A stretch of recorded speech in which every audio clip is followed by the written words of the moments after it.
اعوذ باللہ من الشیطان الرجیم، بسم اللہ الرحمن الرحیم۔ تاریخ کی کتابوں میں ایک واقعہ درج ہے کہ ایک بدھو کی دلہن کو جس گھوڑے پر بٹھا کر لوگ لائے تھے، دلہن کے گھوڑے سے اترتے ہی اس بدھو نے اس گھوڑے کی تلوار سے گردن الگ کر دی۔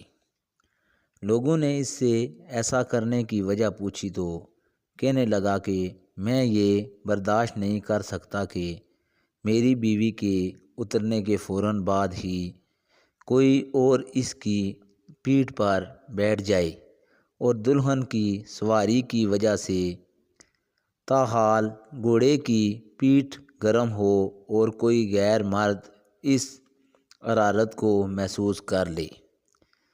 اسی طرح ایک اور واقعہ ہے کہ ایک عورت نے اپنے شوہر کے خلاف عدالت میں کیس دائر کیا کہ اس کے ذمہ میرے حق مہر کے 5000 دینار ہیں۔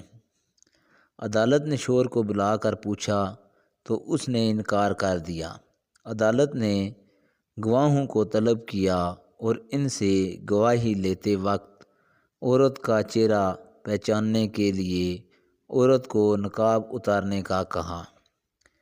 اس پر اس کا شوہر جلدی سے کھڑا ہو کر کہنے لگا کہ قاضی صاحب، میں تسلیم کرتا ہوں کہ مجھ پر میری بیوی کے 5000 دینار لازم ہیں، بس آپ اس کا نقاب نہ اتروائیے۔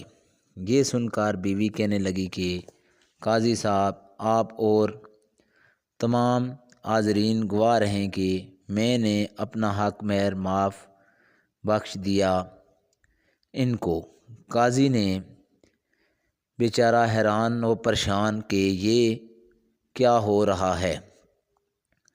حیران میاں بیوی کے جانے کے بعد قاضی نے مقرر سے کہا کہ اس کیس کا الگ فائل بناؤ اور نام لکھو مرد کی غیرت۔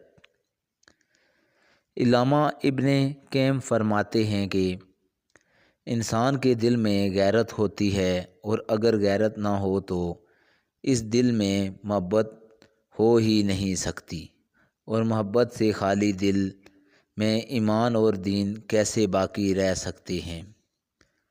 المیہ ہے کہ آج کے ترقی یافتہ دور میں اغوا کی بیٹی اور عصمت مسلم کو بلا روک ٹوک نیم برہنہ کرنے پر امت فخر کر رہی ہے، اور اسلام کی وقار چند ٹکوں کی اہمیت چڑھ چکا ہے۔ سو محبت کیجیے، حلال کیجیے، اسلامی غیرت و اہمیت کا جنازہ نکالنے سے پرہیز کریں۔ آج کا واقعہ اتنا ہی، اجازت دیجیے، اللہ حافظ۔